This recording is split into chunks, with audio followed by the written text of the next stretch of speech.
Bonjour, aujourd'hui je vais vous parler de 1917.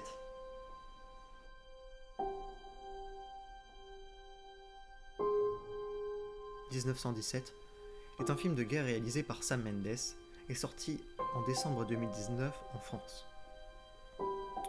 L'on retrouve un casting important avec Benedict Cumberbatch, Mark Strong ou encore Colin Firth. Ce film raconte l'histoire de deux soldats anglais, le caporal Williams, interprété par George Mackay, et le caporal Tom Blake, interprété par Dean Charles Chapman.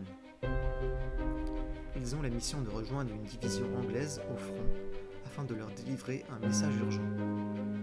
Pour cela, ils doivent traverser de nombreux lieux marqués par la Grande Guerre. Ce film est un long plan séquence d'1h59, animé par une caméra au mouvement fluide et la plupart du temps neutre.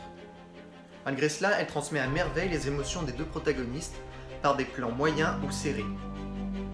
En effet, l'on va du plan serré au plan moyen en plaçant par le plan poitrine, taille ou encore américain. Seuls quelques plans d'ensemble permettent de mieux situer la scène. Un long plan séquence d'1h59 ? Pas vraiment. En réalité, ce sont un enchaînement de plans séquences allant de quelques minutes à une quinzaine de minutes. Ceci étant relié par des transitions discrètes, passage derrière un arbre ou derrière un rocher. On retrouve alors seulement deux fondus au noir, plus traditionnels du cinéma. Maintenant, regardons un extrait de ce film. Pour moi, cet extrait représente bien les différents points que je vais aborder. Tout d'abord, ce sont des plans humains, comme dit précédemment. Ensuite, en ce qui concerne la luminosité, ce film est très contrasté, avec des scènes sombres, comme celle-ci, et avec des scènes de jour, nuageuses, donc avec une luminosité faible. Cela dans le but de créer une linéarité entre les scènes pour donner l'illusion d'un long plan séquence. Pour la colorimétrie, cette scène résume bien les choix artistiques pris. Son teint orangé ocre permet de ressortir la boue et les uniformes des Anglais. Ajoutez à cela le bleu et vous avez les caractéristiques d'un blockbuster américain.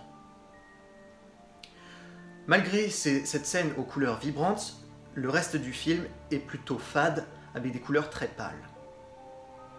Maintenant, en ce qui concerne les décors, ce sont ceux de la Première Guerre mondiale, avec des maisons en ruine, des tranchées ou encore des no man's land sales et boueux avec de nombreux cadavres. Les décors sont particulièrement réalistes. Parlons maintenant de l'OST, Original Soundtrack, composé par Thomas Newman, qui a notamment composé la musique des deux James Bond réalisés par Sam Mendes, ou encore La Ligne Verte. Je trouve cette OST vraiment magnifique. Elle permet de parfaitement souligner l'émotion que veut transmettre le réalisateur et accentue les moments de panique du personnage et les scènes d'action. Présente tout le long du film, elle permet de rendre les scènes longues plus haletantes et de maintenir le spectateur en éveil. C'est une musique orchestrale, très percussive et à la fois dramatique, avec l'utilisation notamment de cordes. Elle est selon moi une des meilleures musiques de ce film. Cette scène résume bien l'entière musicalité de l'œuvre. Pour moi, tout cela en fait un film vraiment à voir. Cette prouesse technique et cette musique absolument magnifique en font à mon avis un film important de l'année 2019. De plus, il remporta 3 Oscars, notamment pour sa photographie, ainsi que 2 Golden Globes. Ce film rend hommage à un ancêtre de Sam Mendes, Alfred Mendes, qui a fait la Première Guerre mondiale. Je trouve cette œuvre absolument magnifique.